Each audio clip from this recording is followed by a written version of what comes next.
presented by Adi Shakti Films.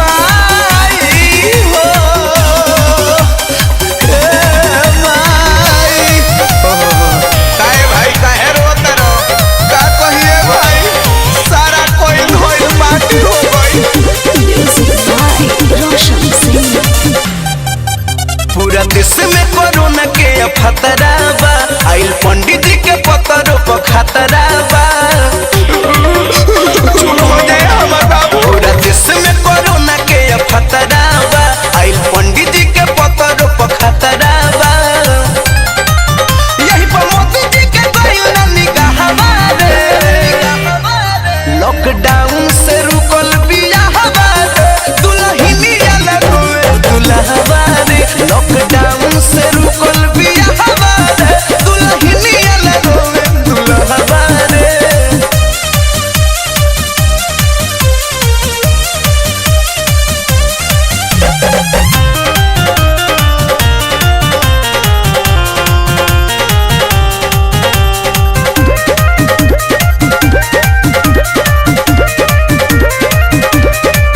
शादी होए सादा सादा तिलक ले पिनारे दादा, ई है घर बाकी अगुआ न बदले इरादा।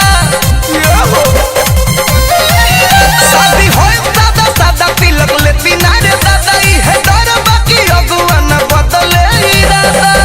मन में के लड्डू सब फुटिए गइल, हाथों में के छीन ली। बबलू मौका पे धोखा हो गइल, जानत न रही जे की बदला वैसा हमरा से छीन ली। रही रही बड़ा उठावे हमारे, अरे माई हो लाबो। लॉकडाउन से रुकल बिया हमारे, दुल्हनिया लगोई दुल्हवा रे। लॉकडाउन से रुकल बिया हमारे, दुल्हनिया लगोई दुल्हवा रे।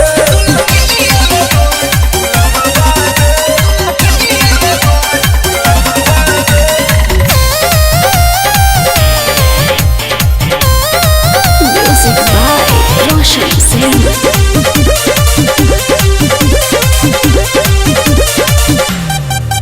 ऐसा लागल रे चान मिलल जुलल भइल मन, उ त हम ही बुझाता नी बुझे ओकर मन। कोनो बात ना रही जीव त खाई घीव। ऐसा लागल रे चान मिलल जुलल भइल मन, उ त हम ही बुझाता नी बुझे ओकर मन।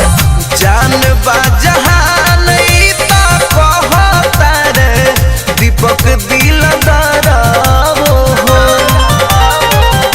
पर पर छै है भावज रोशन, कहे सब यारा वो हो। इहे राजू राकेश पांडे के बच्चा हमारे, लॉकडाउन से रुकल बिया हमारे, दुल्हनिया लगोए दुल्हवा रे। लॉकडाउन से रुकल बिया हमारे, दुल्हनिया लगोए दुल्हवा रे। Presented by Adi Shakti Films.